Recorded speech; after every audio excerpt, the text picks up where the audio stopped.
Hello everyone, welcome to our class. Start करते हैं हम फिर मैकेनिक्स।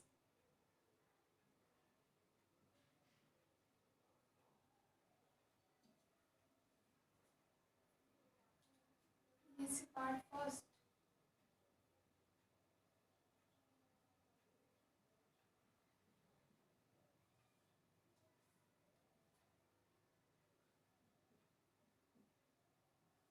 यूनिट थर्ड, ठीक है।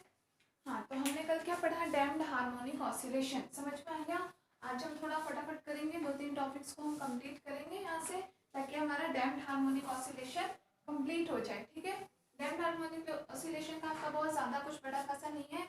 सबसे पहले हमने उसका इंट्रोडक्शन देखा, फिर हमने उसकी क्या प्रॉपर्टी देखी कि टाइम के साथ जहाँ पर क्या होता है, वेग, पिंड का वेग क्या होता जाता है, कम होता जाता है। वेग के साथ आयाम कम होता जाता है। तो सबसे पहले हमने v equal to V naught T raise to minus T upon tau वाली इक्वेशन देखी थी। उसके अकॉर्डिंग हमने ग्राफ बना करके देखा कैसे वैल्यू कम होती है, ठीक है। फिर हमने देखा कि अवमंदित भार क्या होता है, सॉरी अवमंदित, हाँ, बल क्या होता है, अवमंदन बल क्या होता है। उसके बाद हमने देखा कि अवमंदन दोलन क्या होता है। अवमंदन गति के कारण कोई भी पिंड जो कि सरलावर्त गति कर रहा है उसकी इक्वेशन क्या हो जाएगी, डिफरेंशियल इक्वेशन क्या होगी, वो हमने निकाला। और फिर उस डिफरेंशियल इक्वेशन का सॉल्यूशन देखा। उसके सॉल्यूशन के हमने 3 केस पढ़े, ओमेगा और आर में अलग अलग रिलेशन के, ठीक है। कौन कौन सी? अल्प अवमंदन की स्थिति, न्यून अवमंदन की स्थिति या फिर क्रांतिक अवमंदन की स्थिति। क्लियर है? कल हमने इतना देखा। तो सबसे पहले अपन एक तो क्वेश्चन कर लेते हैं, ठीक है। देखो इससे रिलेटेड क्वेश्चन कैसे आते हैं और आपके एग्जाम में आया हुआ क्वेश्चन है। वैसे मैं सोचा करूँ कि यहाँ पर मैंने बस इतना डेरिवेशन कर लिया, काम खत्म। उसको समझा करो ताकि आप क्वेश्चन कर सको, ठीक है। क्वेश्चन लिखिए, लिखो 100 ग्राम का एक पिंड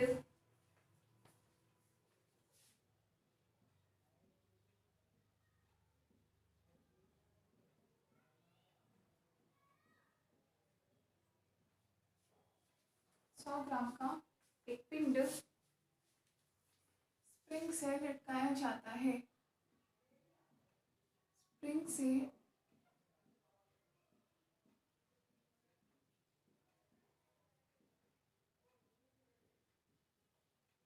लटकाया जाता है,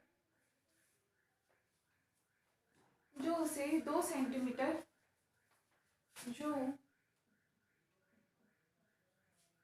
उसे किसमें, स्प्रिंग को, स्प्रिंग के नीचे आपको वेट लगा दो तो स्प्रिंग खिंच जाती है, जो उसे 2 सेंटीमीटर नीचे खींच लेता है।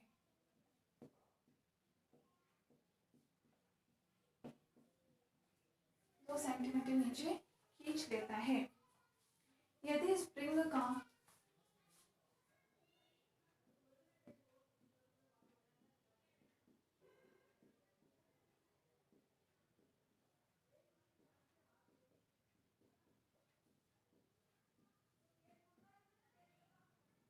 विश्रांति काल, यदि स्प्रिंग का विश्रांति काल, विश्रांति काल कौन सा? जो टो हम लेते हैं, टो, ठीक है। कितना है? 1 सेकेंड है। विश्रांति काल कितना है? 1 सेकेंड है। तो याद क्या करना है आपको? तो अवमंदित दोलक का आवर्तकाल,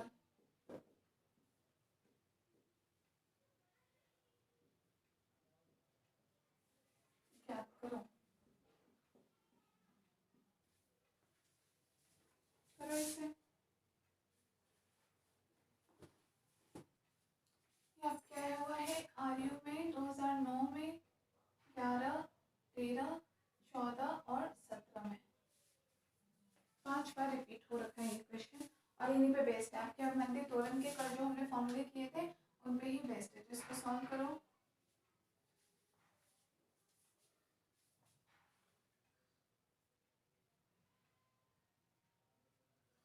देखो सबसे पहले तो हमें गिवन वैल्यूज क्या क्या है, गिवन सबसे पहले हमें द्रव्यमान दे रखा है, मास m इक्वल टू कितना दे रखा है? 100 ग्राम, ठीक है।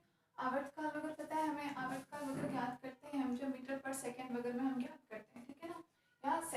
अकॉर्डिंग याद करते हैं, तो इसीलिए हमें सबको चेंज करना पड़ेगा इनकी यूनिट्स को, ग्राम में तो ग्राम को भी केजी में चेंज करना पड़ेगा। तो 100 ग्राम का मतलब कितना केजी हो गया, 0.1 केजी के इक्वल, ये हो गया 0.1 केजी। पता है 1000 ग्राम बराबर कितना होता है, 1 केजी के बराबर होता है, तो इसको डिवाइड कर दो 1000 से, कितनी वैल्यू हो जाएगी 1/10, 0.1 केजी। ठीक है, दूसरी चीज़ हमें दे रखी है इसकी लेंथ, लेंथ कितनी दे रखी है 2 सेंटीमीटर। किसकी लेंथ, स्प्रिंग की लेंथ हमें दे रखी है, मतलब एक तरह से हमें दूरी दे रखी है, एक्स दे रखा है, दूरी एक्स बराबर दे रखा है 2 सेंटीमीटर। तो इसे भी आप मीटर में चेंज करो, 100 सेंटीमीटर बराबर कितना होता है 1 मीटर, तो 2/100 कर दो, वैल्यू कितनी हो जाएगी 0.02 मीटर, 0.02 मीटर। अब ये आपको चेंज करने पड़ते हैं यूनिट्स, इसमें आपको किसी और में दे रखा है, आपको चेंज करना पड़ेगा, अदरवाइज आंसर आपको सही नहीं आएगा। और तो आपको ऑलरेडी 1 सेकेंड दे रखा है, तो ये सेकेंड में, ठीक है। हमें याद करना है आवर्तकाल, आवर्त का मतलब टी, टी हमें याद करना है, ठीक है। और टो क्या होता है हमारा विश्रांति काल होता है, टी हमें याद करना है। तो टी याद करने के लिए देखो सबसे पहले आपको क्या याद करना पड़ेगा, टी का फॉर्मूला हम नॉर्मली देखते हैं, टी बराबर क्या होता है 2π/ओमेगा के टर्म पे होता है, और ओमेगा की वैल्यू फिर हमारे पास k/m√v इस फॉर्म में आती है। मतलब सबसे पहले अगर हम k याद कर लें, तो k याद करने से हमें ओमेगा मिल जाएगा, और फिर 2π/ओमेगा कर देंगे तो हमें t मिल जाएगा, आवर्तकाल मिल जाएगा, ठीक है। ये कॉन्सेप्ट हम लगाते हैं। तो यहाँ पे देखो सबसे पहले तो हम k याद करने के लिए आपके पास फॉर्मूला क्या होता था, kx = mg, यहाँ लिखेंगे चूंकि प्रत्यानयन बल, चूंकि बलों की परिभाषा से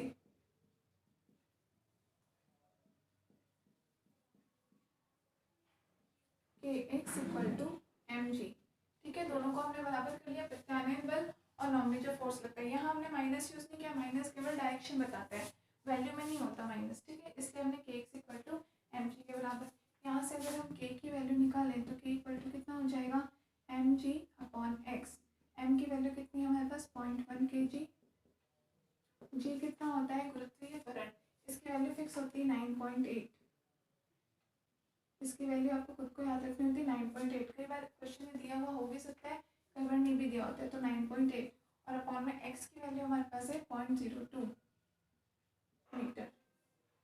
तो सॉल्व कर लो, k की वैल्यू कितनी आ जाएगी आपके पास, कितना हो जाएगा ये 0.98 अपॉन 0.02, मतलब ये वैल्यू आपके पास ऑलमोस्ट हो जाएगी 49, ठीक है, न्यूटन पर मीटर। क्योंकि mg क्या है, बल का मात्रक है न्यूटन, और x मतलब दूरी किसमें, मीटर में, न्यूटन पर मीटर, 49 न्यूटन पर मीटर। ये अपने पास अभी आई है पहले k की वैल्यू, इतना नोट कर लो, ठीक है। अब यहाँ पे देखो बात करें t बराबर होता है 2π/ओमेगा।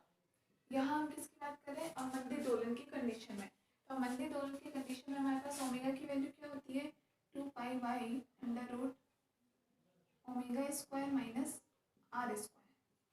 क्लियर है, ऑब्वियसली सी बात है। हम यहाँ पर आप बोलोगे हम तीनों में से कौन सी वैल्यू पॉजिटिव जहाँ वैल्यू आई है वही वैल्यू लेंगे, क्योंकि बाकी तो हमने कंडीशंस देखी थी, वैल्यू किसके बराबर ओमेगा² r² के बराबर। अब यहाँ पे वैल्यू डाल दो 2π/√, ओमेगा स्क्वायर किसके बराबर होता है, यहाँ देखो चूंकि ओमेगा स्क्वायर बराबर होता है k/m, omega √k/m, omega square k/m, और r²। तो हमने वहाँ पे उस दिन टॉ बराबर 2r के बराबर हमने लिया था 1/टॉ, 2r के बराबर लिया था। तो यहाँ से r बराबर कितना हो जाएगा, इम्प्लाइज r बराबर हो जाएगा 1/2 टॉ के बराबर, ठीक है। तो ये वैल्यूज यहाँ डाल देते हैं, ओमेगा स्क्वायर की वैल्यू हो जाएगी k/m माइनस r² की वैल्यू 1/2 टॉ का होल स्क्वायर।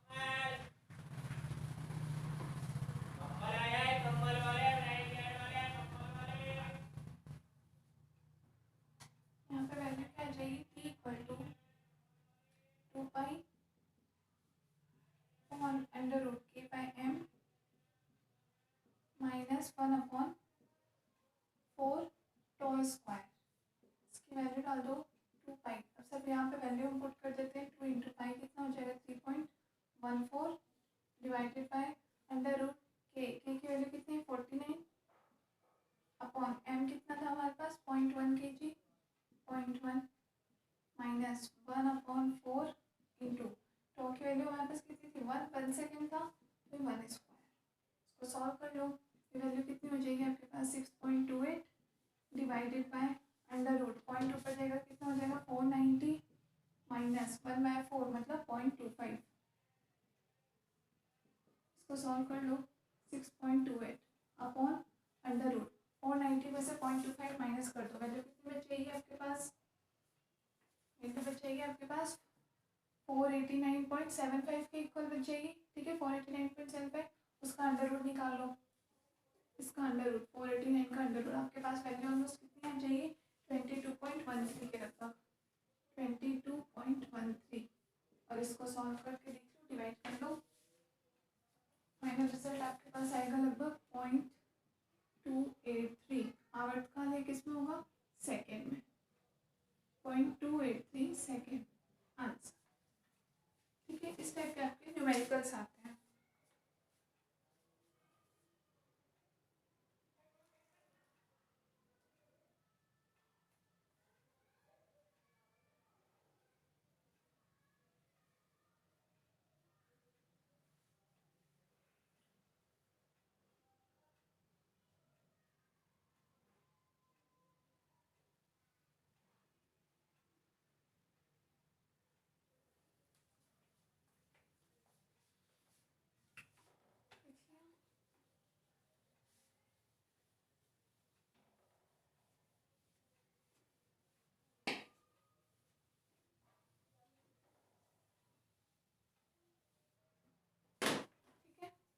अब हेडिंग दो नेक्स्ट। अब हमने दोनों की गति के बारे में पढ़ लिया, तीनों केस हमने पढ़ लिए। अब हम देखते हैं कि यहाँ पे हमारे पास एनर्जी कितनी बचेगी। ठीक है, तो लिखो अवमंदित हेडिंग दो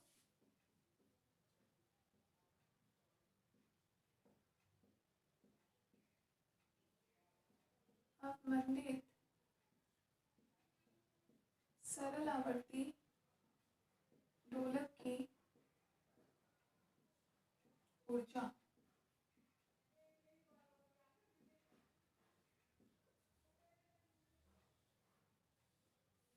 अवमंदित सरल आवर्ती दोलक की ऊर्जा।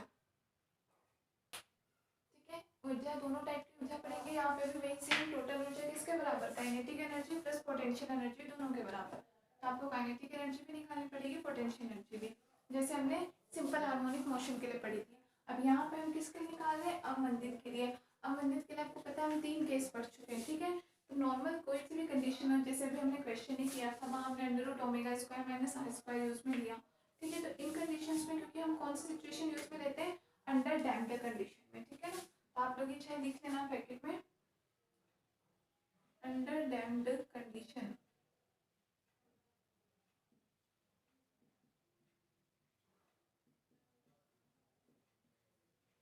के अंतर्गत।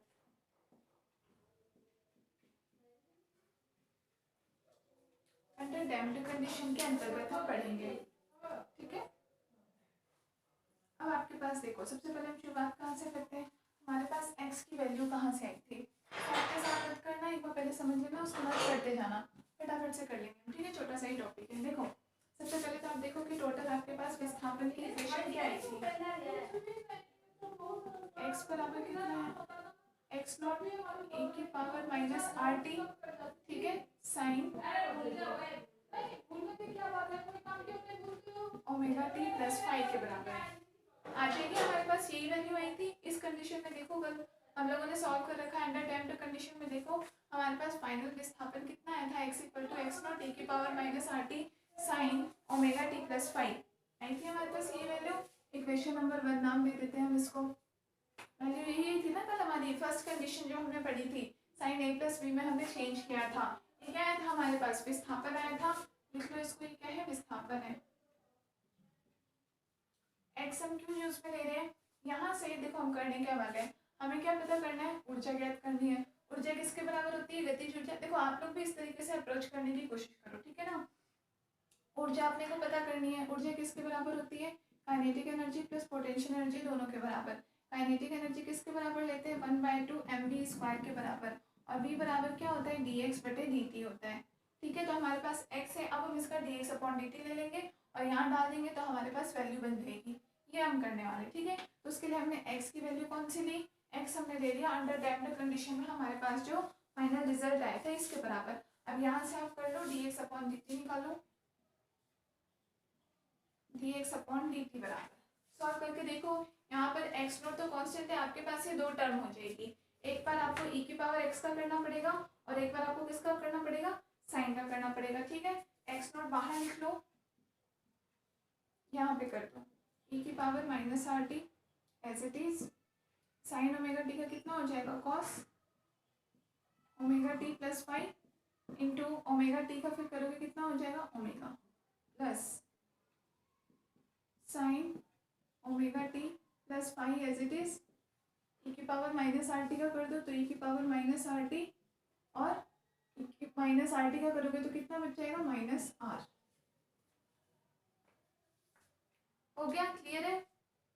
सॉल्व करके लिख लो, दोनों में से कॉमन क्या आ रहा है, e की पावर -RT कॉमन ले लेते हैं, x नॉट e की पावर -RT कॉमन ले लिया, क्या बच गया हमारे पास यहाँ पे बच्चों, omega cos omega T plus 5, clear. Minus minus का आ जाएगा यहाँ पे -R sine omega T plus 5, clear है, कोई डाउट नहीं है।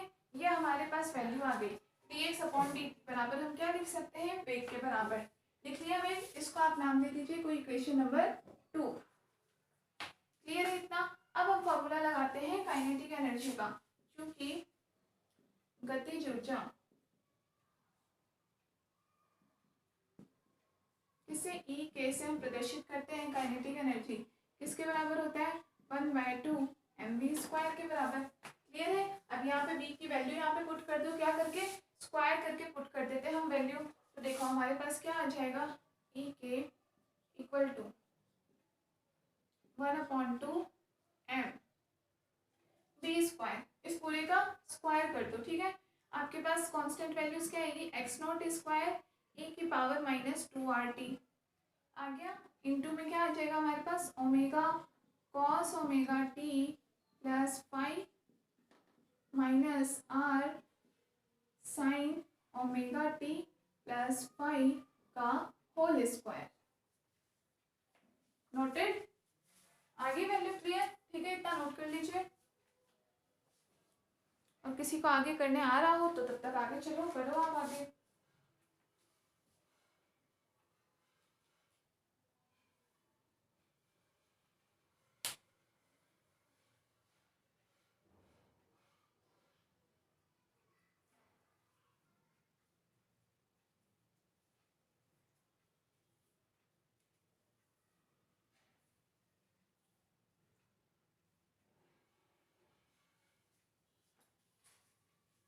कुछ नहीं करना, आगे बस इसको खोल लेना है, ठीक है ना।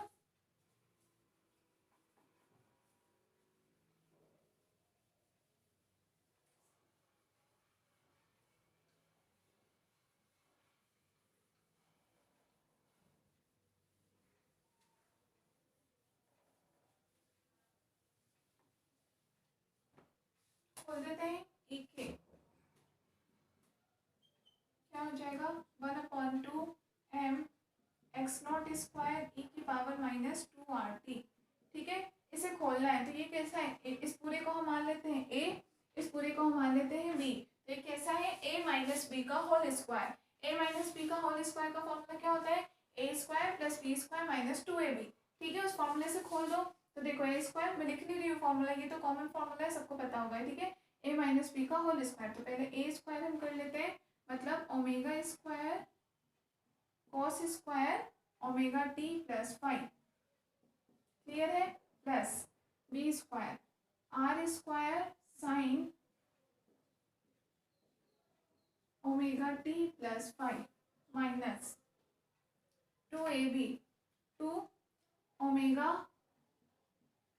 Cos omega T plus five into R sine omega T plus five. Clear है? यहाँ पे वैल्यू हमारे पास क्या बन जाएगी, 1/2 m(x0) e की पावर -2 RT। यहाँ देखो a square as it is cos square omega T plus five, यहाँ पे साइन स्क्वायर, ठीक है, plus R square sine square omega T plus five. Clear है? अब यहाँ पे देखिए ये फॉर्मूला कैसा बन रहा है, देखो 2 ओमेगा कांस्टेंट है, ओमेगा अगर हम यहाँ से हटा ले तो वैल्यू क्या बन रहा है हमारे पास, 2 cos theta into sine theta. 2 sin theta into cos theta किसका फॉर्मूला होता है, sin 2 थीटा का फॉर्मूला होता है, पढ़ रखा है आप लोगों ने।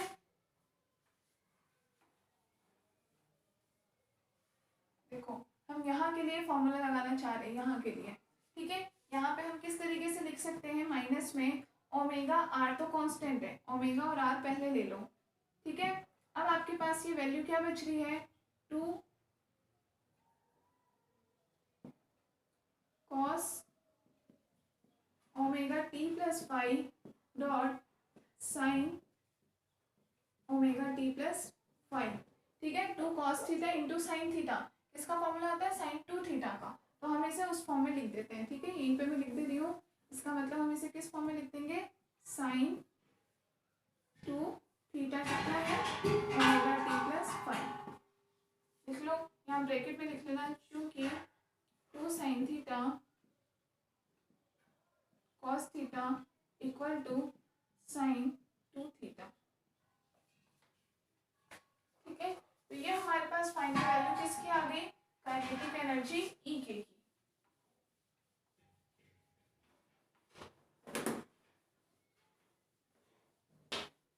इसको आप नाम दे दो कोई समीकरण नंबर 3, ठीक है। ये समीकरण 3 आपके पास क्या आ गया, काइनेटिक एनर्जी की वैल्यू आ गई। अब क्योंकि ये काइनेटिक एनर्जी हमारे पास बहुत ज्यादा मतलब एक संक्षिप्त रूप में नहीं आई है, आपको यहाँ इतनी बड़ी वैल्यू अपन याद नहीं रख सकते, ठीक है, थोड़ी प्रॉब्लम होगी याद करने में। लेकिन यहाँ कुछ कॉमन करने जैसा भी नहीं दिख रहा है, क्योंकि cos स्क्वायर साइन स्क्वायर को हम कॉमन कर लिए, कुछ कंडीशन नहीं दिख रही, इसको हम यहीं छोड़ते हैं। हम क्या लेते हैं, अब इसके एवरेज काइनेटिक एनर्जी की बात करते हैं, ठीक है। एवरेज काइनेटिक एनर्जी किसके बराबर लेंगे हम, तो एवरेज काइनेटिक एनर्जी एक्चुअली में हम सॉल्व किसके अकॉर्डिंग करना चाह रहे हैं, यहाँ पे देखो इसको सॉल्व करने का तरीका क्या है कि यहाँ आप ये cos स्क्वायर ओमेगा टी इसको सॉल्व करके लिख दो, साइन स्क्वायर ओमेगा टी इसको सॉल्व करके लिख दो, और sine 2 omega T plus five इसको सॉल्व करके लिख दो। क्लियर है? इन तीनों के वैल्यूज अगर आप डाल दोगे तब आपके पास फाइनल रिजल्ट मिल जाएगा आपको, ठीक है ना। तो देखो हम इन तीनों की वैल्यू निकालने के लिए क्या करते हैं, हम लेते हैं औसत गतिज ऊर्जा,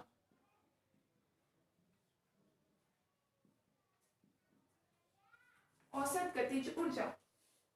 क्लियर है? औसत गतिज ऊर्जा सबसे पहले हम बात करें साइन के लिए, sign square omega T plus five की, तो एवरेज काइनेटिक एनर्जी आप कैसे ले सकते हो, 0 से t में sign square omega T D T के टर्म में प्लस फाइव इसी में इंक्लूडेड है, शॉर्ट में हम ओमेगा टी के फॉर्म में लिख देते हैं, मतलब वही है हमारे पास साइन स्क्वायर थीटा का ही तो हमें करना है ना एक तरीके से, इसके बराबर है। अब आप इसका इंटीग्रेशन करो, अभी हमने कल परसों इसका इंटीग्रेशन देखा था, तो आप लोग वहां से सॉल्व करके देखो वैल्यू किसके बराबर हो जाएगी, किसके बराबर हो जाएगी। यहाँ कंफ्यूज मत होना कि मैम यहाँ तो sign square omega T plus five है, आप चाहो तो वही का वही एज इट इज लिख लो, उससे कुछ फर्क नहीं पड़ेगा। तो ये पूरा थीटा का मान ही तो है, हमने तो शॉर्ट में ओमेगा टी के टर्म पे कर लिया ताकि हमको क्या रहे, कैलकुलेशन में हमें ईजी रहे, ठीक है।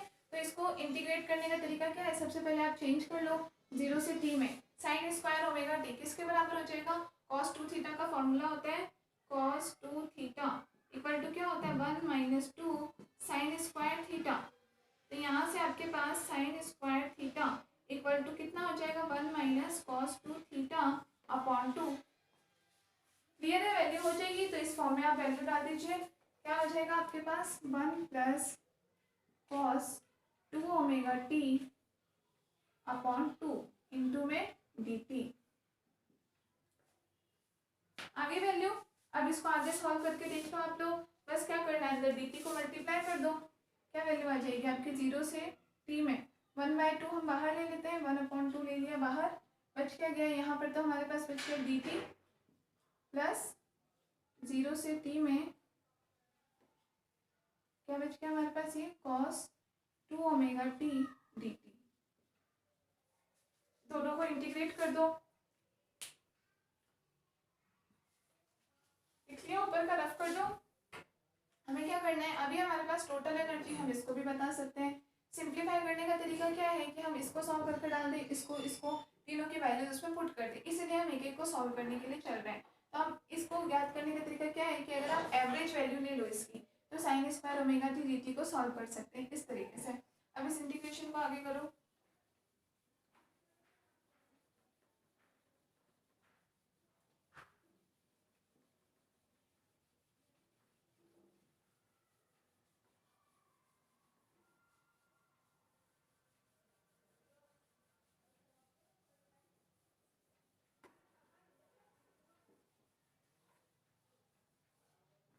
इंटीग्रेशन को आगे करो, वैल्यू क्या हो जाएगी अपने पास, 1/2 dt का कितना हो जाएगा t plus cos 2 omega t का क्या हो जाएगा, sin 2 omega t upon 2 omega, value total 0 से t के लिए। क्लियर है, दोनों को सॉल्व कर लो, दोनों की वैल्यू डाल दो। वैल्यू डालने का तरीका देखो क्या हो जाएगा, 1/2, एक को मैं एक्सप्लेन करके सॉल्व कर दे रही हूँ, बाकी नेक्स्ट आप खुद करोगे, इसलिए t का कितना हो जाएगा, t -0 ये लिखते हैं अपन, प्लस यहाँ पे साइन 2 ओमेगा की वैल्यू कितनी हो जाएगी, 2π/t के बराबर, ओमेगा बराबर कितना हो जाएगा आपके पास, 2π/t, ठीक है। इनटू में t की जगह हम वैल्यू डाल देंगे t के फॉर्म में, ठीक है। माइनस में साइन जीरो आपके पास जीरो होते ही है, और अपॉन में 2 ओमेगा के टर्म में t से t कैंसिल हो जाएगा, हमारे पास 4π साइन n पाई किसके बराबर होता है, 0 के बराबर होता है या नहीं, पता है आप लोगों को properties, trigonometric properties, sine n pi equal to 0 होता है। साइन की वैल्यू चाहे आप पाई पे ले लो, 2π पे ले लो, 3π पे, 4π पे, n पाई पे, वैल्यू कितनी होती है 0, मतलब ये पूरी वैल्यू हमारे पास कितनी हो जाएगी 0, ये 0 है ही, फाइनल रिजल्ट हमारे पास ओनली मतलब क्या बच जाएगा t/2।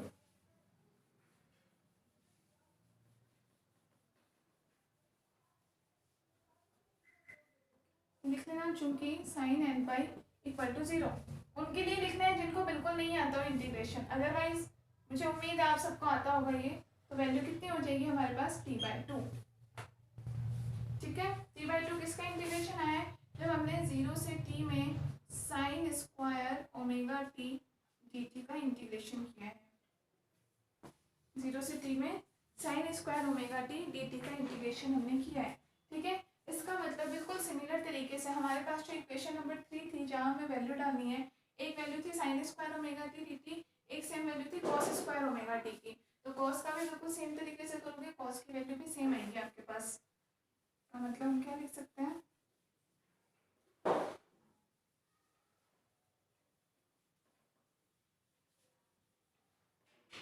सिमिलरली 0 से t cos square omega t dt equal to कितना हो जाएगा t/2। जिनको कंफ्यूजन है वो इसको भी सॉल्व करके देख सकते हो, बिल्कुल सिमिलर इस तरीके से कैंसिल हो जाएगा, वैल्यू हो जाएगी ओनली t/2 के बराबर, ठीक है। इसका मतलब यहाँ से क्या है, जब हम 0 से t में इसका इंटीग्रेशन कर रहे हैं तो वैल्यू हमारे पास t/2 आ रही है। इसका मतलब अगर हम ये बोलें, इम्प्लाइज अगर हम इफ इसका इंटीग्रेशन 0 से 1 में करें, इसका sign square omega t dt का, या फिर 0 से 1 में करें cos square omega t dt, तो वैल्यू हमारे पास कितनी आ जाएगी 1/2 आएगी। अगर 0 से t में किया है तो वैल्यू t/2 आ रही है, इसका मतलब 0 से 1 में करोगे तो वैल्यू कितनी आएगी 1/2 आएगी। करके देख सकते हो आप, इसको नोट कर लो।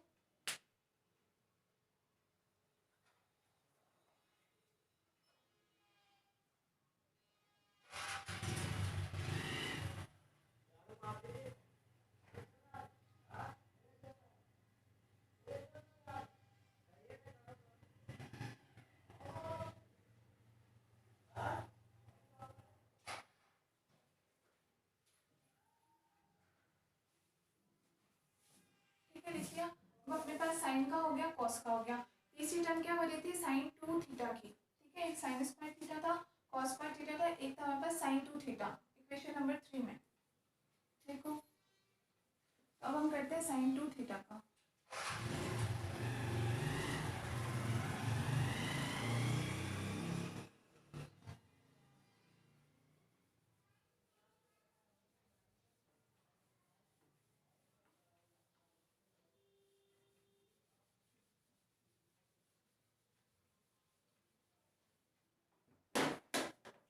ऐसे लिखो, इसी प्रकार 0 से t में साइन 2 ओमेगा टी dt का इंटीग्रेशन। इसकी इंटीग्रेशन की वैल्यू क्या हो जाएगी, करके देख लो। 0 से t में साइन 2 ओमेगा टी का क्या हो जाता है, minus cos 2 omega T, cos 2 omega T, और 2 ओमेगा टी का वापस करोगे तो अपॉन 2 ओमेगा। कहाँ से, 0 से t में। इसको सॉल्व करो, वैल्यू कितनी हो जाएगी, माइनस कॉस 2 इंटू ओमेगा की value 2 pi by T into T minus cos 0, clear है, अपॉन में 2 ओमेगा के बराबर, ठीक है। यहाँ वैल्यू आपके पास ये माइनस माइनस प्लस हो जाएगा, ठीक है। ये माइनस है ऑलरेडी, इसलिए minus minus minus plus, T से टी कैंसर, कितनी वैल्यू आ रही है, कॉस 4 पाई, कॉस पाई की वैल्यू कितनी होती है, कॉस एन पाई की वैल्यू होती है -1, ठीक है। कॉस एन पाई की वैल्यू कितनी होती है, सॉरी 1, तो यहाँ पे वैल्यू कितनी हो जाएगी आपके पास 1 -1, ये वैल्यू आ जाएगी माइनस की, आ जाएगा प्लस का 1, फाइनल वैल्यू कितनी हो जाएगी हमारे पास 0। कॉस पाई भी होता है 0, कॉस एन पाई की वैल्यू 0, कॉस 0 की वैल्यू भी 1, सॉरी कॉस एन पाई भी 1 होता है, कॉस 0 की वैल्यू भी 1 होती है, दोनों की वैल्यू कितनी हो जाएगी 1 - 1 equal to 0।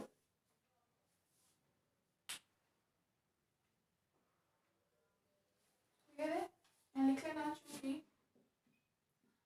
Cos N pi equal to formula ये होता है -1 की पावर n। आपके पास यहाँ वैल्यू क्या आ रही है, cos 4 पाई, जैसे एग्जांपल यहाँ वैल्यू आ रही है cos 4 पाई, कितनी वैल्यू हो जाएगी -1 की पावर 4, तो ये वैल्यू कितनी हो जाएगी आपके पास +1, ठीक है। आगे ऑलरेडी माइनस है इसलिए माइनस का 1, यहाँ पे प्लस cos 0 कितना 1 होता ही है, -1 + 1 = 0। ये हमारे पास तीनों वैल्यूज आ गई। अब हम इन तीनों वैल्यूज को उस इक्वेशन नंबर 3 में पुट कर देते हैं।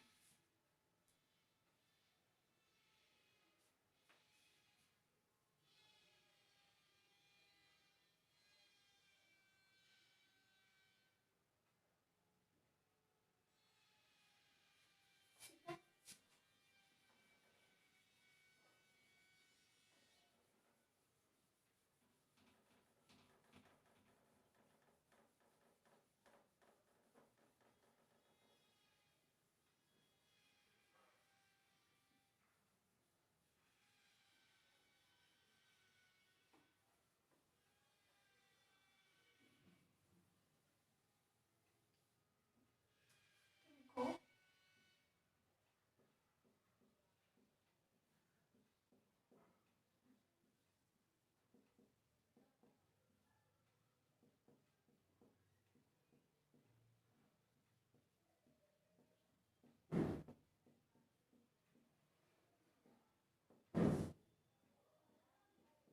क्या हो जाएगा, एवरेज काइनेटिक एनर्जी, एवरेज ई के इक्वल टू क्या था, 1/2 m x², ठीक है। इक्वेशन नंबर 3 देखो, इक्वेशन नंबर 3 से हमारे पास वैल्यू कितनी आ रही थी, 1/2 m x² e की पावर -2 RT, ये वैल्यू तो हमारे पास आई नहीं थी।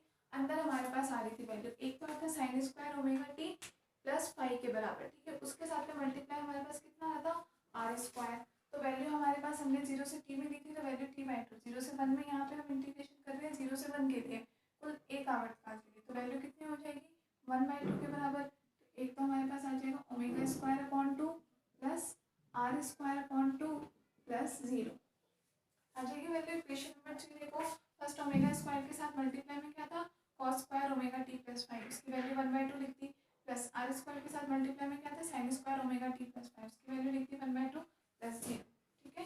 वहाँ पे ब्रैकेट में लिख लेना, चूंकि एक आवर्तकाल के लिए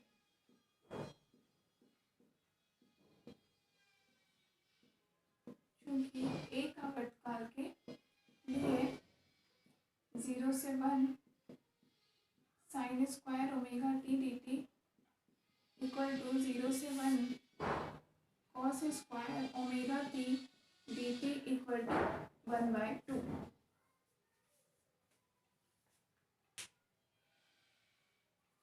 क्लियर है? वैल्यू रख दी। अब यहाँ पे दोनों को इनको सॉल्व कर लो। 1/2 दोनों में आ रहा है तो यहाँ से 1/2 कॉमन लेके बाहर लेके 1/2 इंटू 1/2 कितना आ जाएगा 1/4 m x not square e की power -2 RT into omega square plus R square.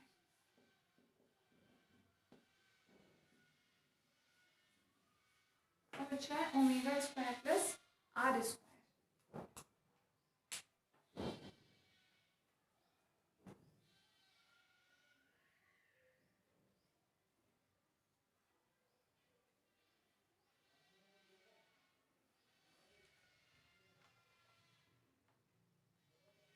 ठीक है, हमने यहाँ पे कंडीशन कौन सी ली थी? अंडर डैम्ड कंडीशन ली थी, क्योंकि फॉर अंडर डैम्ड कंडीशन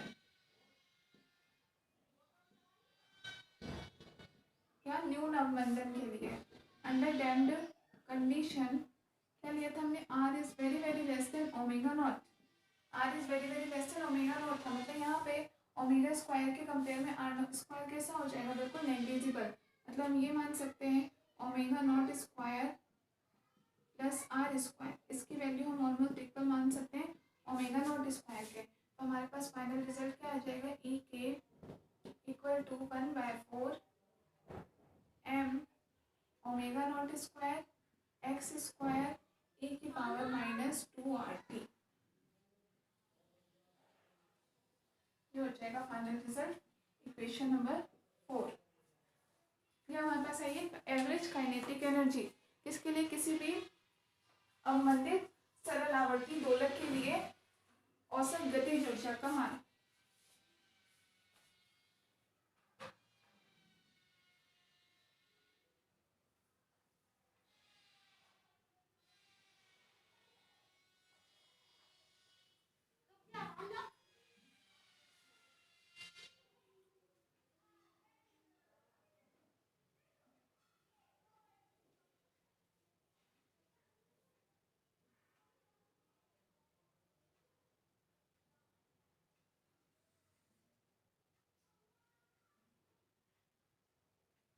ठीक है, ये काइनेटिक एनर्जी।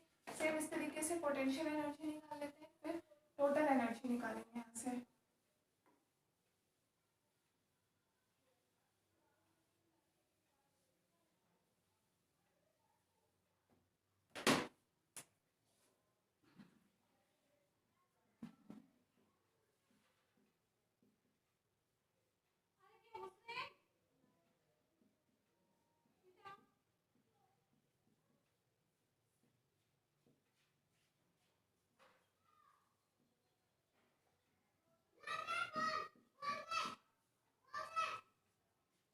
पोटेंशियल एनर्जी का फॉर्मूला क्या होता है? पोटेंशियल एनर्जी या इसको आप यू के फॉर्म में लिख सकते हैं। यू बराबर क्या होता है? 1/2 के एक्स स्क्वायर। क्लियर है? के एक्स स्क्वायर के बराबर। अब यहाँ पे दोनों कंडीशन लिख लो। अपन किसके लिए? फॉर अंडर डैम्ड कंडीशन के लिए लेंगे ये भी। तो आपके पास एक्स बराबर तो क्या आ जाएगा? इक्वेशन नंबर 1 इसको नाम दे दो। एक्स बराबर क्या हो जाएगा? एक्स नॉट ई की power -RT sign omega T plus 5। यही वैल्यू आई थी हमारे पास विस्थापन x बराबर एक्स नॉट ई की power -RT sign omega T plus 5 के लिए। ये कौन सी कंडीशन में आई थी हमारे पास? ये अंडर डैम्ड कंडीशन के लिए। अंडर डैम्ड को आप लिख सकते हो न्यून अवमंदित स्थिति के लिए। ठीक है, इसलिए ना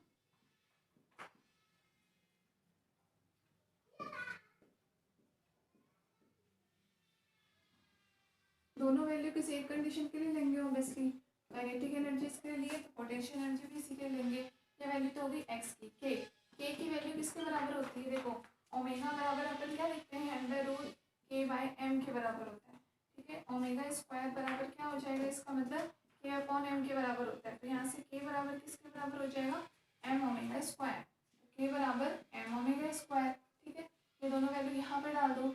इसका मतलब एम्प्लाइज u बराबर आपके पास क्या बच जाएगा? 1/2 k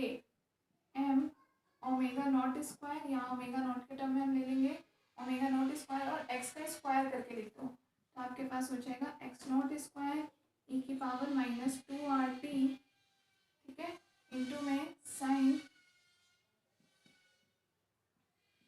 square omega T plus 5, sign square omega T plus 5 total इसके बराबर, ठीक है। अब यहाँ पे फिर आपको क्या लेना पड़ेगा, ये आपके पास किसकी वैल्यू आ गई, पोटेंशियल एनर्जी की। फिर आप इसके लिए भी एवरेज पोटेंशियल एनर्जी लो, इसको नाम दे दो equation number 2।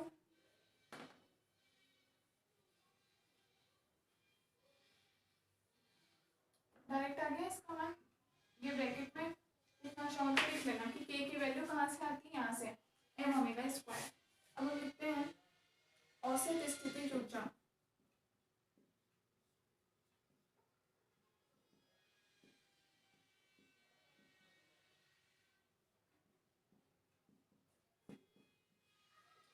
Average you equal to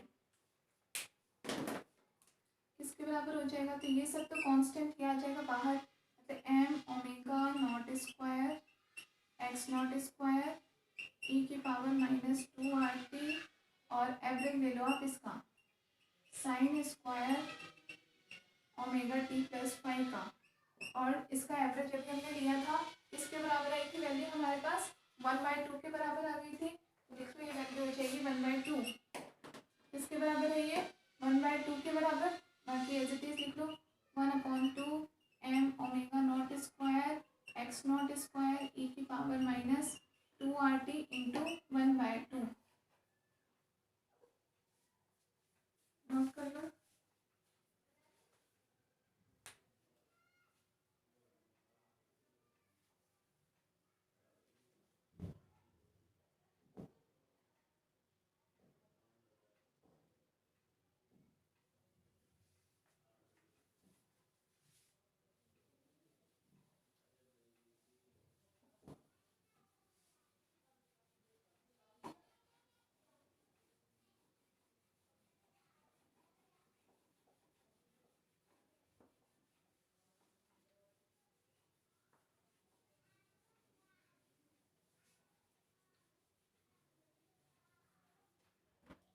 average U की वैल्यू कितनी आ जाएगी, सेम आ गई काइनेटिक एनर्जी की एवरेज वैल्यू कितनी थी 1/4 M omega not square X not square E की पावर -2 RT, इक्वेशन नंबर 3, ठीक है। तो वो हमारे पास वहाँ पे आई थी average kinetic energy average potential energy, दोनों की वैल्यू इसका मतलब बराबर होगी, ठीक है। तो यहाँ से क्या लिख सकते हैं, अर्थात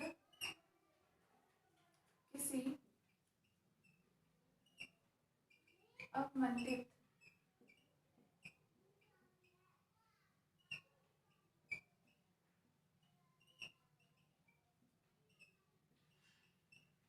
सरल आवर्ती दोलक की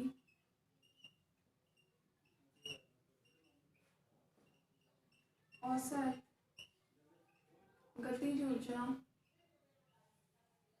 व स्थितिज ऊर्जा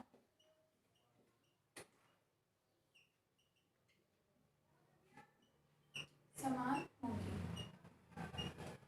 हमने जब नॉर्मल सिंपल हार्मोनिक मोशन के लिए देखा था तो वहाँ भी वैल्यू हमारे पास सेम आई थी, तभी हमने दोनों में ग्राफ बनाया था कि जहाँ स्थितिज ऊर्जा न्यूनतम है वहाँ गतिज ऊर्जा मैक्सिमम थी, जहाँ गतिज ऊर्जा न्यूनतम थी वहाँ स्थितिज ऊर्जा अधिकतम थी, ठीक है। मतलब दोनों की वैल्यू टोटल क्या होगी, टोटल कंजर्व होगी, लेकिन वैल्यू दोनों की इक्वल होगी।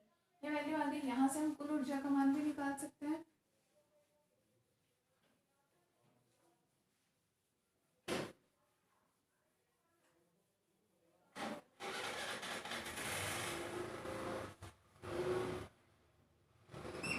देखो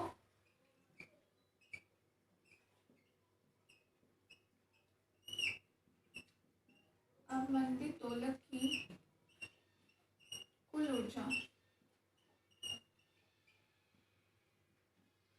E equal to average kinetic energy plus average potential energy, तो ये बराबर कितना आ जाएगा आपके पास 1/4 M omega not square X not square E की power -2 RT plus 1/4 M omega not square X not square E की पावर -2 RT, मतलब टोटल वैल्यू कितनी हो जाएगी 1/2 1/4 plus 1/4 1/2 1/2 M omega not square X not square E raise to minus 2 RT।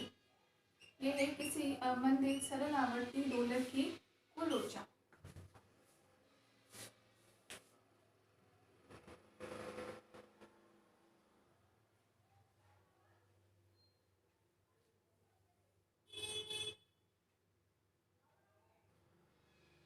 ठीक है, इसको आप इस फॉर्म में भी लिख सकते हो। ये पूरी वैल्यू जो है, ये पूरी वैल्यू कैसे आपके पास कांस्टेंट के टर्म में आ रही है, मतलब एनर्जी किस पर डिपेंड कर रही है, ई की पावर माइनस 2 RT, मतलब ऊर्जा भी धीरे धीरे कैसे चरघातांकीय रूप से कम होती जाएगी। ठीक है, मतलब ये कंडीशन जैसे यहाँ पर है, कोई पिंड यहाँ हमने रख दिया है, यहाँ से जब यहाँ गति करता है इस स्थान पर आता है, फिर जैसे जैसे जाता है तो यहाँ पर भी इसकी एनर्जी कम होती है तो यहाँ रुक जाता है। अगर हम इसको यहाँ लेकर के आए तो जैसे जैसे यहाँ गति करता है धीरे धीरे इसकी एनर्जी कम होती जाती है, फाइनली रुक जाता है। तो यही बात है कि एनर्जी धीरे धीरे कैसे होती जाएगी, चरघातांकीय रूप से एक्सपोनेंशियली डिक्रीज होती जाएगी। इस वैल्यू को हम ये लिख सकते हैं E equal to E not E की पावर माइनस 2 RT। इस फॉर्म में भी लिख सकते हो। यहाँ ई नॉट इक्वल टू कितना आएगा, 1/2 m omega not square X not square.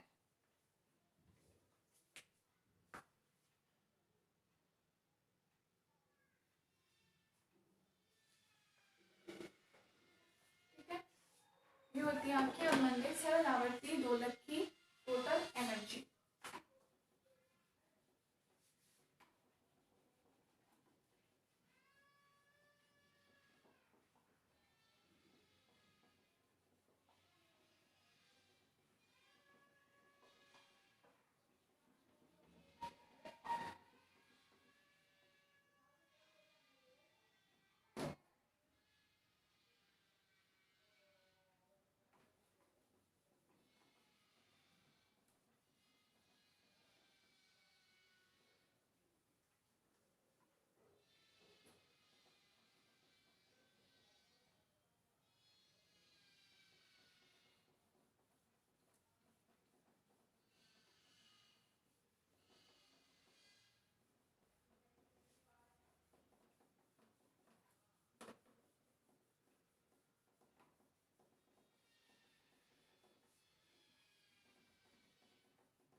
ये हुआ टोटल एनर्जी। अब हम बात करते हैं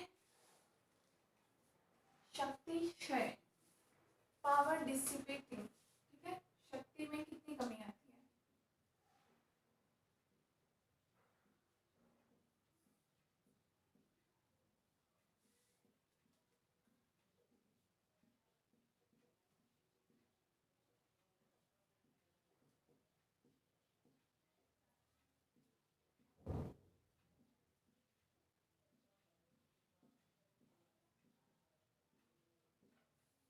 शक्ति क्षय, शक्ति का कितना क्षय होता है, पावर डिसिपेटिंग,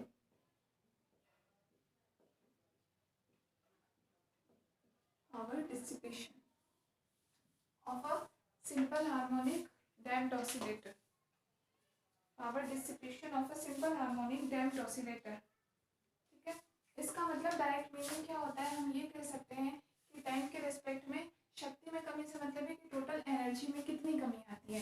जैसे यहाँ हमने देखा कि एनर्जी धीरे धीरे हमने क्या देखा, एक्सपोनेंशियली डिक्रीज हो रही थी। अभी हमें एनर्जी का जो फाइनल वैल्यू आई, एनर्जी एक्सपोनेंशियली डिक्रीज हो रही थी। ठीक है, तो यहाँ हम बात करें कि टाइम के रेस्पेक्ट में कितनी कमी आती है, तो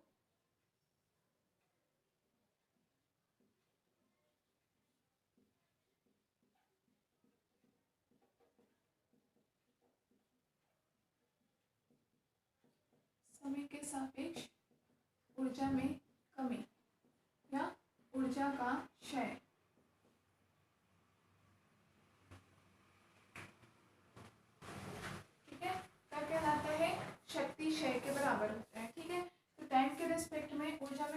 बराबर होगा आपका शक्तिशय।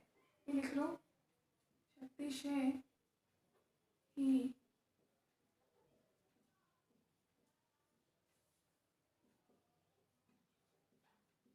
शक्तिशय कहलाता है।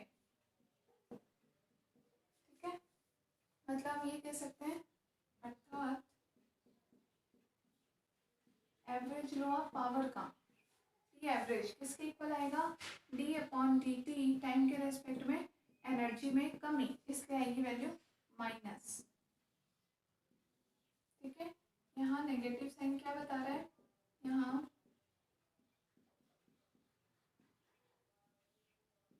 ऋणात्मक चिन्ह ऊर्जा में कमी दर्शाता है।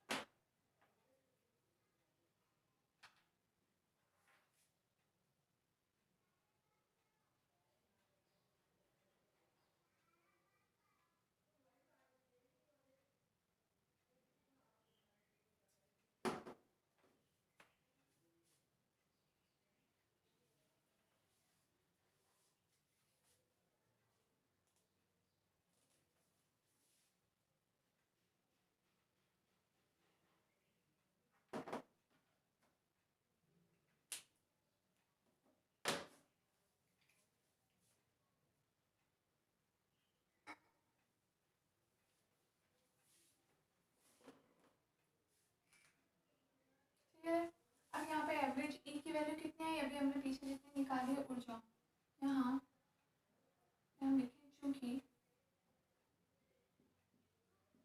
एवरेज ई, हमारे पास एवरेज एनर्जी कितनी है, 1/2 m omega not square X not square E की पावर -2 RT। इसके बराबर वैल्यू आ गई m omega not X square X not square E की पावर -2 RT। ठीक है, यहाँ पे हम वैल्यू डाल देते हैं, delta P sorry average P equal to, यहाँ पे पी क्या है, पावर है, शक्ति, ये लिख लेना पावर, संवेग वगैरह कुछ नहीं है, यहाँ पे शक्ति है, हम शक्ति का शेप पढ़ रहे हैं, पावर किसके, तो ऊर्जा में भी कितनी जितनी कमी ऊर्जा में होगी, टाइम के रिस्पेक्ट में ऊर्जा में जितनी कमी होगी उतनी ही कमी इसकी शक्ति में भी होगी। इसकी शक्ति है मंदिर दोलन की शक्ति, इसकी दोलन करने की जो शक्ति है उसमें भी टाइम के रिस्पेक्ट में जैसे जैसे एनर्जी कम होती जाएगी इसकी पावर भी कम होती जाएगी, -d/dt। ई की वैल्यू ये है, d/dt कर देते हैं, आपके पास वैल्यू कितनी हो जाएगी, d/dt लिख लो 1/2 m omega not square X not square E की पावर -2 RT माइनस। ठीक है, डिफरेंशिएट कर दो इसको,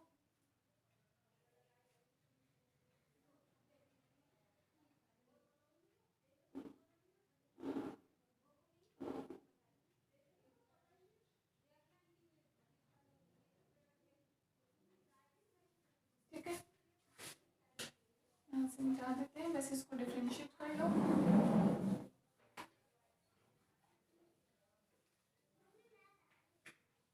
कितनी वैल्यू आ जाएगी, P average equal to 1/2 m omega not square X not square constant है, बाहर ले लेते हैं, माइनस भी बाहर ले लिया, और 1/2 m omega not square X not square बाहर ले लिया, d/dt केवल किसका हो जाएगा, d/dt केवल हो जाएगा e की पावर -2 RT का, कर दीजिए differentiate, -1/2 m omega not square X not square e⁻² RT, और 2 RT का फिर से करोगे कितनी वैल्यू आ जाएगी, -2R, minus minus cancel, value हमारे पास कितनी आ गई, देखो 2R हमने आगे ले लिया, हम 2 से 2 कैंसिल कर सकते हैं लेकिन यहाँ हम कैंसिल नहीं करेंगे, क्यों, हम इसे किसी और फॉर्म में बनाना चाह रहे हैं। ठीक है, इसलिए 2 से 2 को कैंसिल मत कर देना, 2R आगे ले लो, बाकी आपके पास वैल्यू कितनी आ रही है, 1/2 m omega not square X not square E की पावर -2 RT। तो ये पूरी वैल्यू हमें फिर से क्या मिल रही है, इसी एनर्जी की वैल्यू मिल रही है, जो कि पूरी की पूरी क्या है, एनर्जी की वैल्यू है। इसका मतलब हम इसको किस फॉर्म में लिख सकते हैं, P = 2R एवरेज ऑफ ई के बराबर। लिख सकते हैं इस फॉर्म में हम, ठीक है। अब 2r, चूंकि 2r बराबर हमने किसके बराबर माना था, 2r बराबर हमने माना था 1/2 के बराबर, तो ये वैल्यू लिख दो 1/2 क्या आ जाएगा आपके पास, implies average of p equal to e upon two, ठीक है। दोनों फॉर्मूले राइट है। जो फर्स्ट हमने डेफिनेशन के साथ फॉर्मूला दिया था क्या, -d/dt, वो भी लिख सकते हैं, या फिर average of e upon tau के फॉर्म में लिख सकते हैं। टो क्या है यहाँ पे आपका, विश्रांति काल होता है। टो क्या होता है, विश्रांति काल। यहाँ लिख लेना, यहाँ टो क्या है, विश्रांति काल, ठीक है। मतलब कहने का मतलब क्या है, वही है जैसे मान लो यहाँ हमारा कोई दृढ़ आधार से हमने कोई क्या लटका दिया, पेंडुलम लटका दिया। हमें पता है या तो ये इस डायरेक्शन में यहाँ पर मोशन कर सकता है, या फिर ये इस डायरेक्शन में यहाँ पर ऑसिलेशन कर सकता है। तो दोनों ऑसिलेशन में टाइम के रिस्पेक्ट में विश्रांति का क्या होगा, टाइम के रिस्पेक्ट में जब इसकी एनर्जी बिल्कुल कम हो जाएगी उस टाइम पे कम हो जाएगा। प्रति एकांक विश्रांति काल में इसकी एवरेज एनर्जी कितनी है, वो वैल्यू किसके बराबर है, इसकी शक्ति के बराबर है। मतलब टाइम के साथ साथ इसकी एनर्जी में क्या वेरिएशन हो रहा है, वही। तो जैसे जैसे एनर्जी कम होती जाएगी वैसे वैसे इसकी शक्ति भी कम होती जाएगी और फाइनली रुक जाता है। क्लियर है। तो ये आपका था शक्ति क्षय। ये छोटे छोटे टॉपिक्स होते हैं, बहुत बार एग्जाम में आ जाते हैं। इन पे बेस्ट न्यूमेरिकल्स भी आते हैं, इसलिए फॉर्मूले वगैरह ध्यान में रखना, न्यूमेरिकल्स आ जाते हैं इन पे। अभी देखना अपन एक आध न्यूमेरिकल्स कोई सुटेबल लगेगा तो अपन करके भी देखेंगे।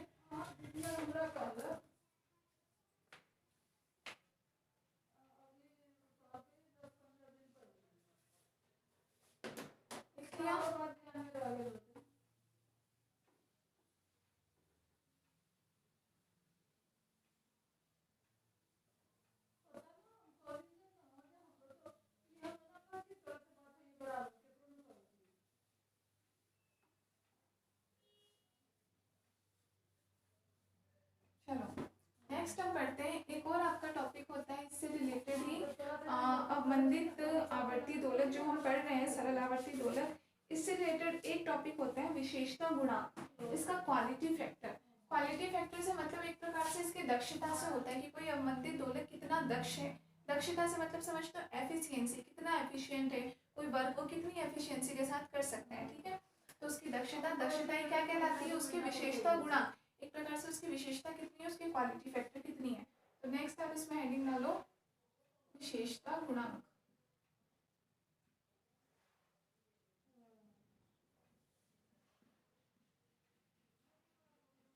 क्वालिटी फैक्टर,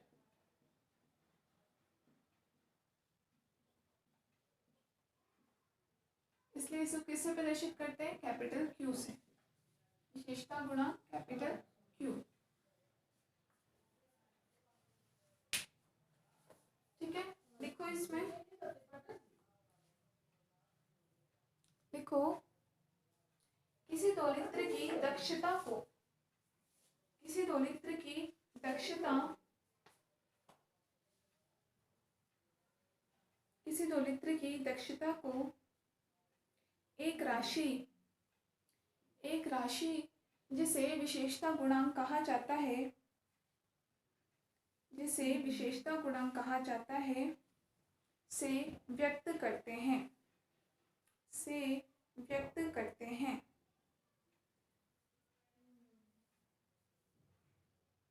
व्यक्त करते हैं, फुल स्टॉप। इसके द्वारा, इसके द्वारा ऊर्जा हानि की दर भी प्राप्त की जा सकती है। इसके द्वारा ऊर्जा हानि की दर प्राप्त की जा सकती है, ठीक है। मतलब विशेषता गुणांक से हमारा मतलब क्या है, एफिशिएंसी कितनी है। अब आपको पता है किसी चीज़ की एफिशिएंसी किस पर डिपेंड करती है, कि उसके पास पावर कितना है, उसके पास एनर्जी कितनी है।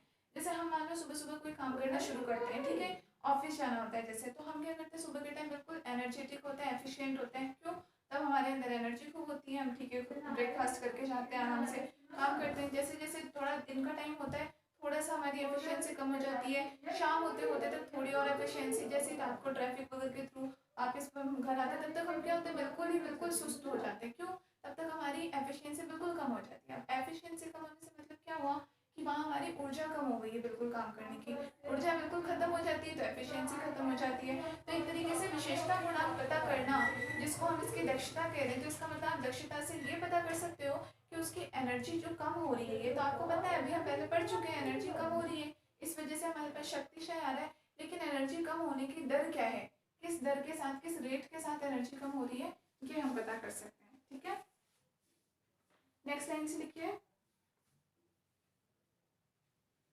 परिभाषा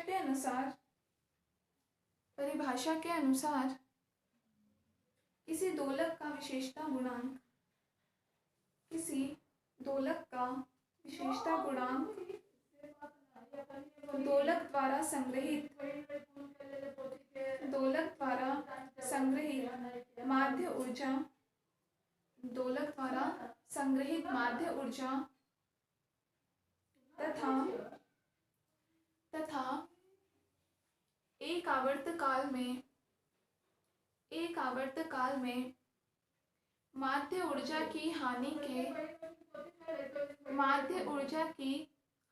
के अनुपात का 2 पाई गुणज होता है। 2 पाई गुणज होता है, ये इसका फॉर्मूला ही एक तरीके से इसकी डेफिनेशन है। अनुपात का 2 पाई गुणज होता है, या देखो दूसरे शब्दों में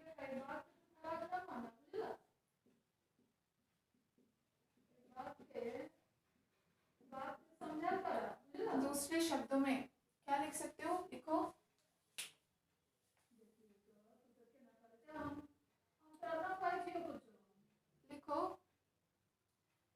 प्रत्यानयन बल का अधिकतम मान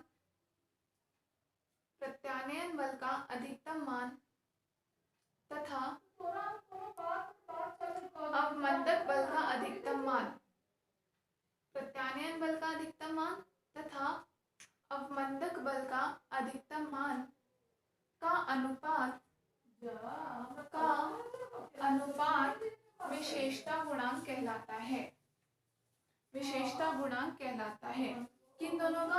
अपन ने अभी तक सारी मोशन में क्या देखा, जैसे जैसे इसका एम्पलीट्यूड कम होता है, मतलब प्रत्यानयन बल भी वहाँ लग रहा होता है, अवमंदक बल भी कार्य कर रहा होता है। तो अधिकतम प्रत्यानयन बल कितना लग रहा है और उस पर अधिकतम अवमंदक बल कितना काम कर रहा है, उन दोनों का रेशियो को भी हम क्या कह सकते हैं, विशेषता गुणांक कह सकते हैं। तो इस तरीके से आपके पास इसकी 2-3 डेफिनेशन आ गई। कभी 1 नंबर के क्वेश्चन पूछ ले तो आप इनमें से कोई सी भी 1 से 2 डेफिनेशन कोई सी भी लिख सकते हो। ठीक है, तो फॉर्मूला क्या हो जाएगा, Q इक्वल टू, फॉर्मूला लिखो, Q इक्वल टू, Q से डिनोट करते हैं 2 पाई इंटू, क्या फॉर्मूला हमने दिया, संग्रहित माध्य ऊर्जा, संग्रहित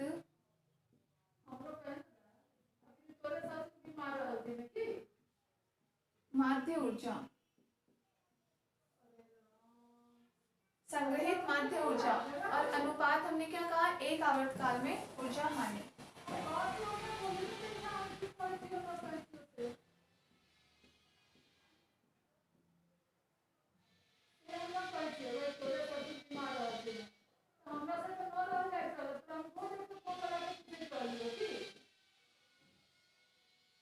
एक आवर्तकाल में ऊर्जा हानि, यही अपन ने अभी डेफिनेशन दी, किसके बराबर होती है, संग्रहित माध्य ऊर्जा तथा एक आवर्तकाल में माध्य ऊर्जा की हानि के अनुपात का 2 पाई गुणज होता है। कि ये रेशो है, इस रेशो को हम 2 पाई से मल्टीप्लाई कर दें तो हमें क्या मिल जाएगा, विशेषता गुणांक Q मिल जाएगा।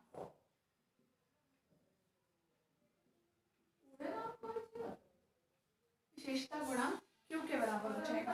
क्लियर है, ये हमारे पास अभी आ गया इसका सिंपल फॉर्मूला। ठीक है, समझ में आ गया।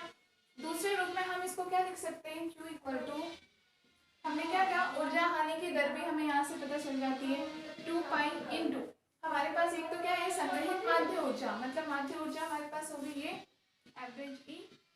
दूसरी हम कह रहे हैं एक आवर्तकाल में ऊर्जा की हानि, ऊर्जा की हानि किसमें, एक आवर्तकाल में, मतलब हानि के लिए हम इसको क्या लिख सकते हैं, -dE, कब, एक आवर्तकाल में, पर T। ठीक है, T1 हम लगा देते हैं, 1 का मतलब यहाँ पे एक आवर्तकाल है, 1 का मतलब एक आवर्तकाल में ऊर्जा की हानि। ठीक है, यहाँ नेगेटिव साइन किसको प्रदर्शित कर रहे हैं, ऊर्जा हानि को, किसको प्रदर्शित कर रहा है, ऊर्जा हानि को। हम इस रूप में भी लिख सकते हैं। दोनों में से दोनों फॉर्मूले राइट है, कोई सा भी वैल्यू आप लिख सकते हो यहाँ से। क्लियर है?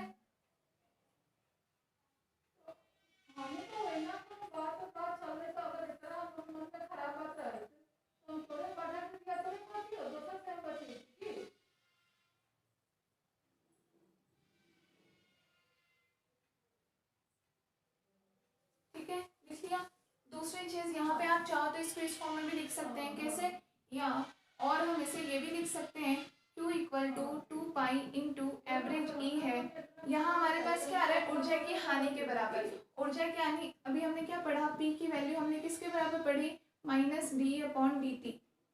-d/dt तो ऊर्जा की हानि के बराबर थी, तो इसकी वैल्यू हम एक तरीके से एवरेज P इस फॉर्म में भी लिख सकते हैं। तो इसमें से आप किसी भी रूप में लिख दो, ये फॉर्मूला आपका करेक्ट होगा। ठीक है, अब हम करते हैं इसकी डेरिवेशन।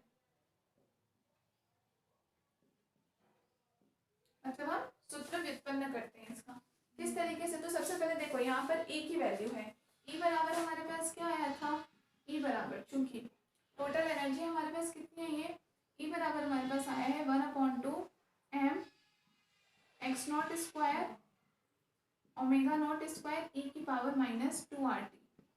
E की वैल्यू हमारे पास ये आई है टोटल एनर्जी।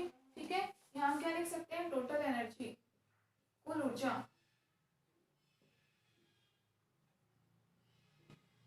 माध्य ऊर्जा भी इसी के बराबर है। ठीक है ना, तो कुल ऊर्जा हमारे पास इसके बराबर आ गई 1/2 m ω0² x² के बराबर। क्लियर है? यहाँ हमने इस पूरी वैल्यू को किस फॉर्म में लिखा था, E बराबर, इसको ये लिख सकते हो आप E0 e की पावर -2 RT। अभी हमने लास्ट में इस फॉर्म में लिखा था, E0 की वैल्यू यहाँ क्या है, 1/2 m ω0² x² के बराबर है। क्लियर है? तो यहाँ से हम क्या लिख सकते हैं, इसका मतलब E प्रोपोर्शनल किसका है, एम्प्लाइज E प्रोपोर्शनल है x² के। E किसके प्रोपोर्शनल में, x² के प्रोपोर्शनल में।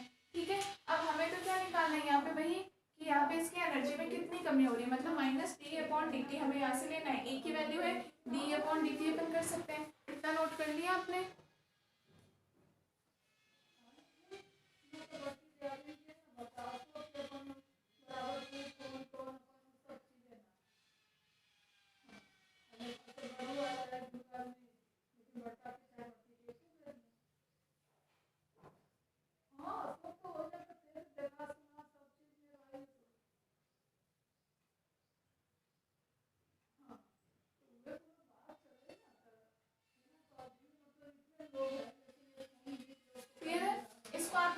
इक्वेशन नंबर 1, जो मेन हमने फॉर्मूला यहाँ से यही वाला लिखा है ना, तो ताकि हम वैल्यू इसमें ही रखेंगे तो आपको ध्यान रहेगा। Equation number 1। तो चलो अब हम क्या करें यहाँ से आगे,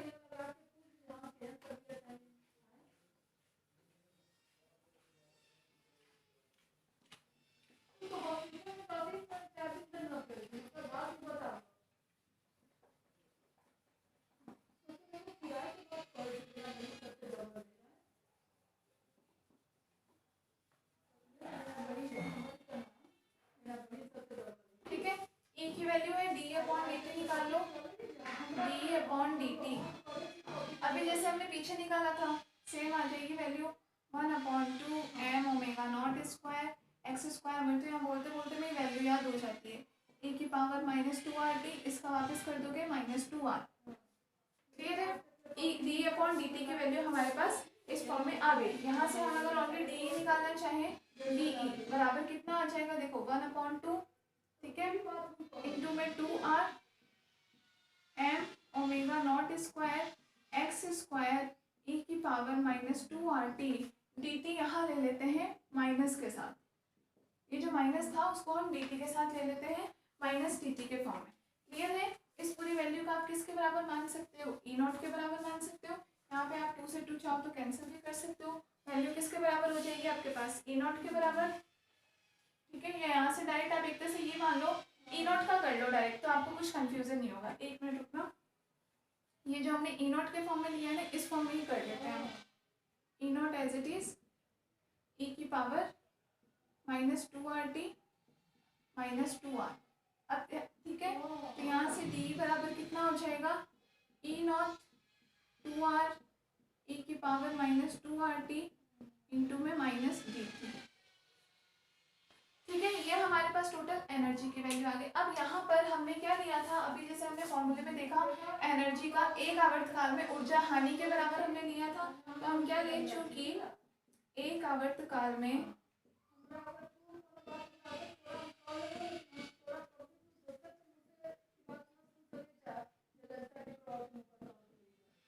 ऊर्जा हानि किसके बराबर है, माइनस डी। जैसे हम लेते हैं ऊर्जा में हानि को हमने माइनस से बताया था, इसको हम किसके बराबर मान लेते हैं, तो 1 के बराबर एक आवर्तकाल के लिए किसके बराबर मान सकते हैं हम, तो 1 के बराबर, ठीक है ना। T1 लिख लो, टी के फॉर्म में लिख लो आवर्तकाल T और 1 यहाँ पे क्या है, एक आवर्तकाल के लिए हमने लिखा है। इस फॉर्म में लिख सकते हैं जैसे हमने पीछे फॉर्मूले में क्या किया था, एक आवर्तकाल में ऊर्जा हानि के बराबर। तो यहाँ से हमारे पास डी बराबर क्या हो जाएगा, डी बराबर E0 2R e की power minus 2RT into T1।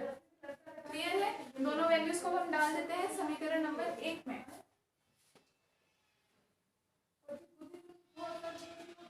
देखो समीकरण 1 में मान रखने पर Q इक्वल टू क्या हो जाएगा, 2 पाई इंटू में, ऊपर वैल्यू किसकी आ रही थी, एवरेज एनर्जी की।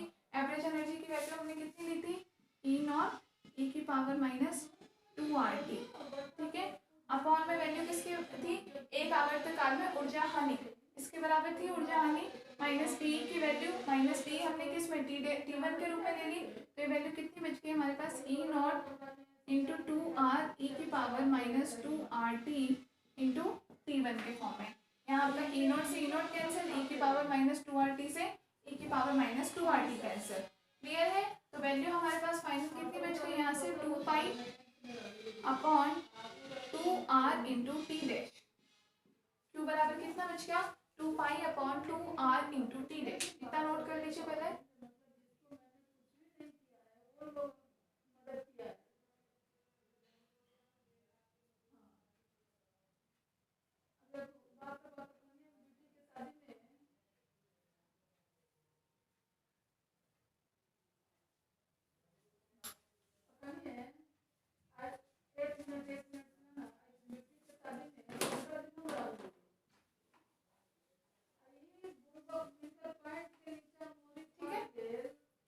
वैल्यू आ गई हमारे पास। अब देखो 2R बराबर हमने किसके बराबर माना था, 2R, चूंकि फर्स्ट डेरिवेशन से हम मान करके चल रहे हैं, 2R बराबर हमने माना था 1 अपॉन टो के बराबर माना था, ठीक है। 1 अपॉन टो बराबर होता है लैम्डा अपॉन एम के, होता है बराबर टो की वैल्यू से लैम्डा अपॉन एम के बराबर। तो यहाँ से R बराबर कितना हो जाएगा, लैम्डा अपॉन 2m के बराबर हो जाएगा, ठीक है ना। तो R का मान हम यहाँ रख देते हैं, एम्प्लाइज Q बराबर कितना हो जाएगा, यहाँ लिख लो, R का मान रखने पर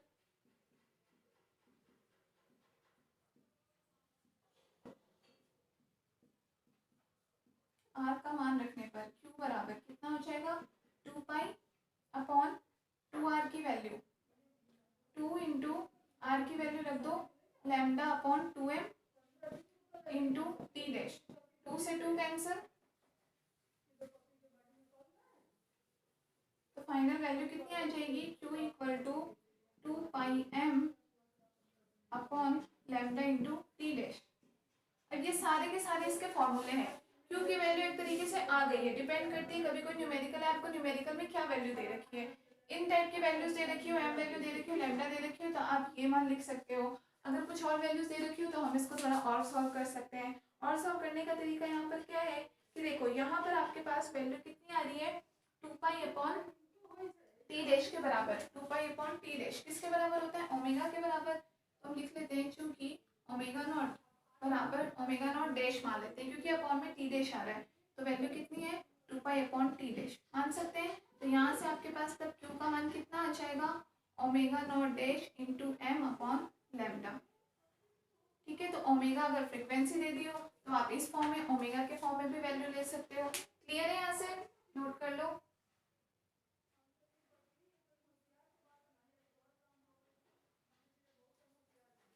ठीक है, तीसरी एक और वैल्यू यहाँ से हम कहाँ से ले सकते हैं, लैम्डा है। लैम्डा का मान देखो यहाँ से किसके बराबर हो जाएगा, यहाँ देखेंगे सब, लैम्डा का मान किसके बराबर हो जाएगा, 2mr के बराबर। तो लिखो चूंकि लैम्डा इक्वल टू 2mr, ठीक है, यहाँ से हमने मान ले लिया lambda equal to 2m r, तो लैम्डा का मान यहाँ डाल दो, तो आपके पास q बराबर कितना हो जाएगा, implies omega naught dash into m upon 2m r, m से m कैंसिल, q बराबर क्या बच जाएगा, omega naught dash upon 2r। ठीक है, तो ये आपके पास 1, 2 एंड 3 क्यू फैक्टर की, क्वालिटी फैक्टर की 3 वैल्यूज आ गई। डिपेंड करता है न्यूमेरिकल वगैरह कुछ है, अगर आपके पास कैसी वैल्यू पूछ रखी है उसके अकॉर्डिंग आप यूज में लोगे। ठीक है, अब देखो जैसे आपको एग्जांपल के लिए मैं करवा दूं, एक क्वेश्चन है, हाँ इससे पहले ये लिख लेना क्यू फैक्टर, नीचे लिख लेना क्यू एक विमाहीन राशि है। क्यू कैसा है, एक विमाहीन राशि है।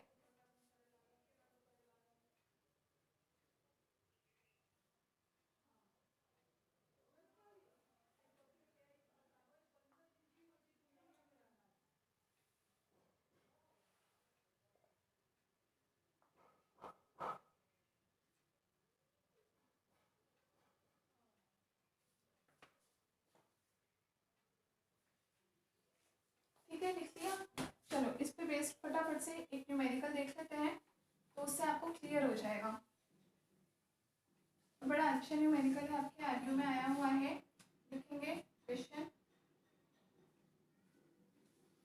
लिखो यदि क्यू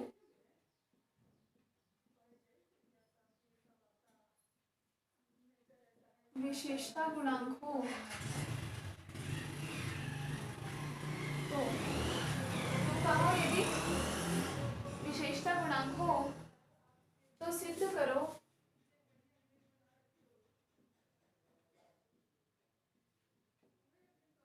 कि अवमंदन के कारण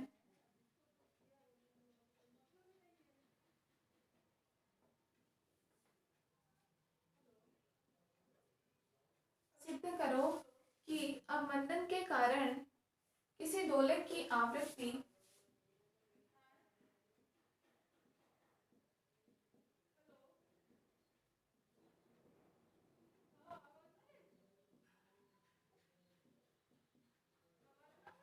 किसी दोलक की आवृत्ति 12.5 अपॉन क्यू स्क्वायर परसेंट कम हो जाती है। मतलब क्यू स्क्वायर का 12.5% कम हो जाती है। क्या कम हो जाती है? फ्रीक्वेंसी, आवृत्ति। यह हमें सिद्ध करना है।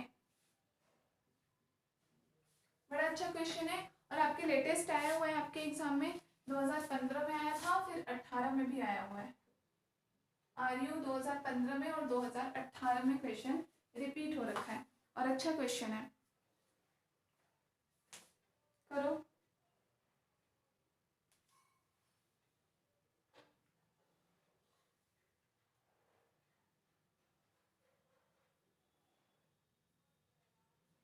ठीक है, तो देखो सबसे पहले हम बात करें आवृत्ति के बारे में। ठीक है, तो अवमंदित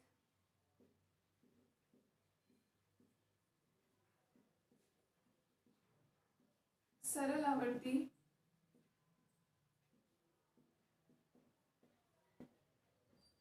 दोलक की आवृत्ति कितनी हो जाएगी? ओमेगा इक्वल टू, पढ़ चुके हैं अंडर डैम्प्ड कंडीशन से, omega square, omega not square minus R square.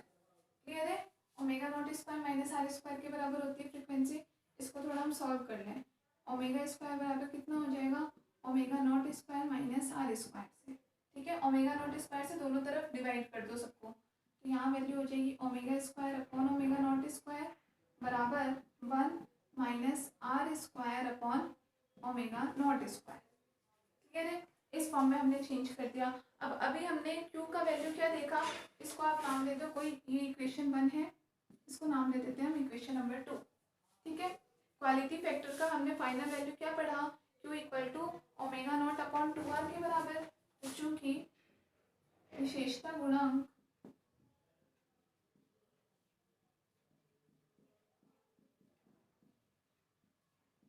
Q equal to कितना आया? ओमेगा नॉट अपॉन 2r, क्योंकि फाइनल वैल्यू हमारे पास कितने हैं, ओमेगा नॉट अपॉन 2r के बराबर है। इसको हम नाम पे देते हैं कोई इक्वेशन नंबर 3।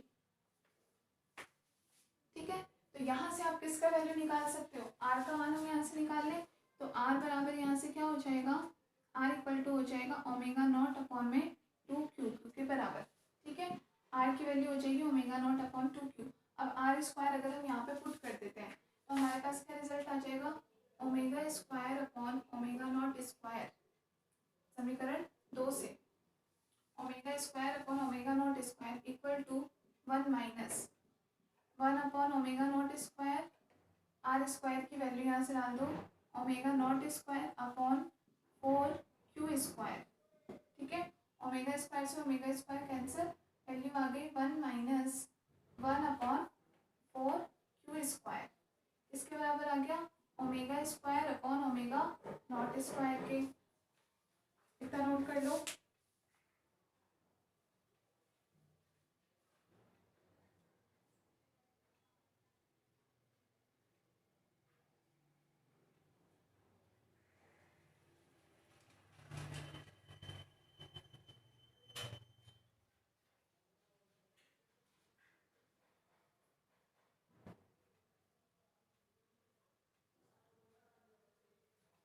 ठीक है, लिखिए।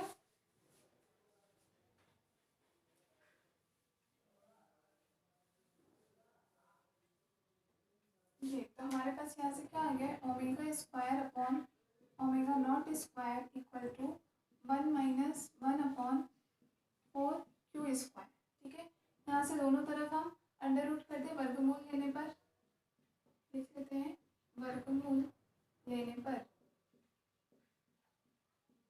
क्या हो जाएगा, omega upon omega naught equal to 1 minus 1 upon 4q square की पावर 1/2।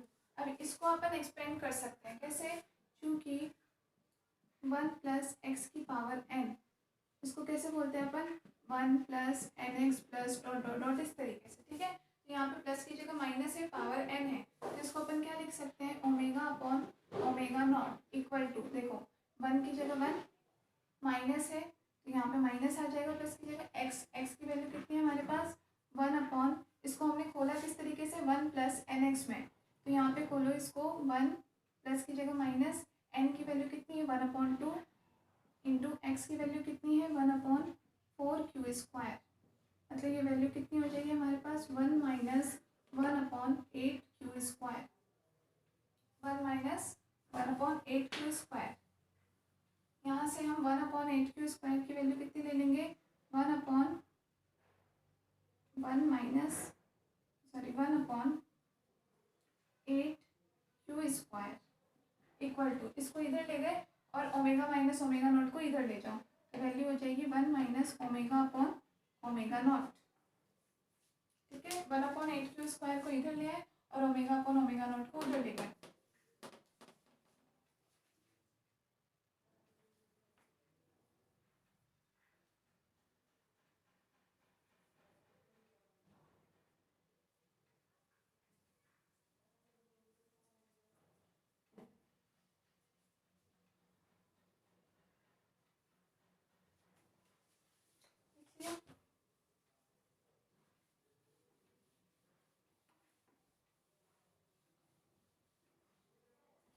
तो यहाँ से आपके पास वैल्यू कितनी आ जाएगी, 1/8, इसको हम दें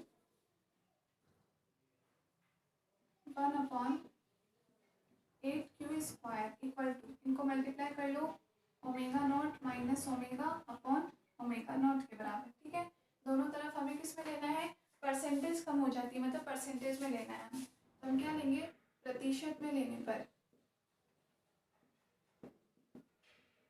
प्रतिशत में लेने पर वैल्यू क्या हो जाएगी आपके पास, omega not minus omega upon omega not into 100%। ठीक है, 100, यहाँ पे वैल्यू क्या हो जाएगी आपके पास, का मतलब 1/8q स्क्वायर इंटू 100%। ठीक है, यहाँ से आपके पास ये इसका मान आ रहा है बराबर 100/8 इंटू क्यू स्क्वायर परसेंटेज में, और 100/8 किसके इक्वल टू हो जाएगा 50/4। ठीक है, 25 2 12.5% के बराबर, वैल्यू कितनी आ गई 12.5 अपॉन क्यू स्क्वायर परसेंटेज।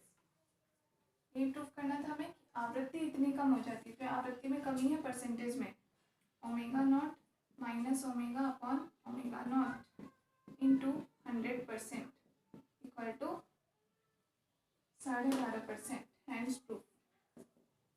इस टाइप का आपका न्यूमेरिकल आया है 2015 एंड 2018 में। क्लियर है? तो ये आपका यहाँ तक का टॉपिक हो गया कंप्लीट,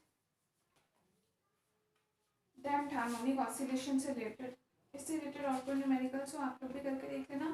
फिर हम नेक्स्ट स्टार्ट करेंगे एन हार्मोनिक ऑसिलेटर, अप्रसंगवादी दोलित्र, एन हार्मोनिक ऑसिलेटर के बारे में। क्लियर है? तो अभी